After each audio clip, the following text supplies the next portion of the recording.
पीके fix. समय कम और commitment ज्यादा है, लेकिन हम करेंगे तो करेंगे, डरना मत। मेरा फैसला तुम्हारी जिंदगी के लिए बिल्कुल सही है, क्योंकि तुम्हारी मेहनत के आगे तुम्हें कोई भी एग्जाम नहीं हरा सकता। तुम्हें बिल्कुल भी डरना नहीं चाहिए। लोग कहेंगे, कहने दो। तुम इतना वक्त बड़ा कैसे सोच सकते हो? लोग कहेंगे ही। इतनी बड़ी कल्पना मत करो, ये हमारे पास की बात नहीं है। उन्हें कहने दो, क्योंकि वो डरते हैं वो करने से जो तुमने ठान लिया है। कभी भी अपना फैसला उनके कारण मत बदलना। लोग जो कहते हैं कहने दो, रहने दो। तुम्हें उनकी परवाह नहीं करनी चाहिए। लक्ष्य तब तक बहुत बड़ा लगता है जब तक वो सिर्फ एक सपना होता है, लेकिन जो व्यक्ति अपने लक्ष्य को जीने लगता है वो उसके लिए एक डेली रूटीन बन जाता है। जैसे रोज उठना, ब्रश करना और फ्रेश होना।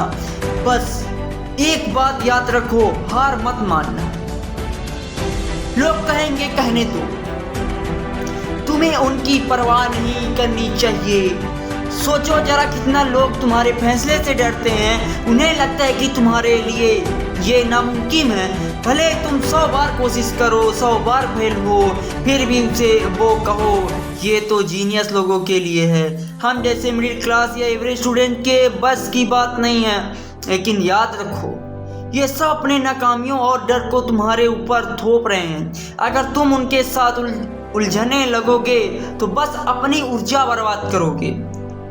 सुनना है तो सुन लो, लेकिन मत डरना।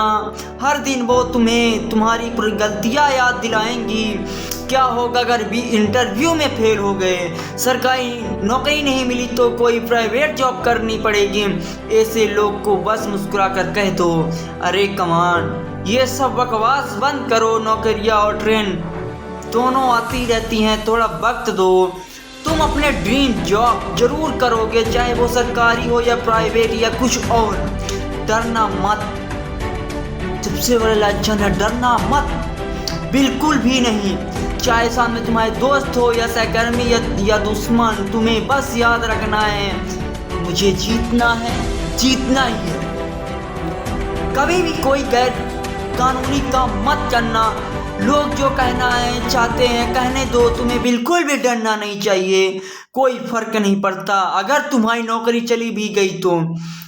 देखो, कल तक चांद आधा था लेकिन आज वो पूरा हुआ, तो रोने की जरूरत नहीं है। पूरा चांद अब कभी नहीं निकलेगा। लोग कहेंगे, कहने दो, डरना मत। अब बात यह है कि तुम उसे छोड़ दो या उनसे लड़ो। मेरी सलाह मानो, ऐसे लोगों से दूरी बना लो। अगर मजबूरी है तो एक कान से सुनो, दूसरे कान से निकाल दो। ऐसा व्यवहार बना लो। और अगर ये तुम्हारी सबसे बड़ी मजबूरी भी है तो उन्हें सुनो और दिलचस्पी से नहीं। कंफ्यूज मत होना जब वो बहुत कुछ बोल रहे हो। हमेशा याद रखना वो अपनी सीमाओं दिखा रहे हैं, बस देखते रहो वो खुद कितने डरे हुए हैं। लोग ना कुछ बोलेंगे, वो उनका काम है। तुम उसे फील ही नहीं कर कुछ भी हो जाए तुम डरना मत। वो हमेशा अपनी सीमाओं पर थोपने की कोशिश करेंगे, लेकिन तुम हमेशा मुस्कुराते रहो, कभी डरना मत। बचपन से ही हमें डर के माहौल में पाला गया जाता है कि बचपन से हमें डर के माहौल में पाला जाता है। ये करोगे तो वो हो जाएगा, ये नहीं करोगे तो कुछ और बिगड़ जाएगा। अरे सुनो, तुम कॉमन सेंस, तुम नॉनसेंस नहीं हो। कभी भी बेवकूफ़ी वाला काम मत करना और समझदारी वाला काम कभी मत छोड़ना। लोग कहना चाहते हैं कहने दो, बस डरना मत। जय हिंद, जय भारत।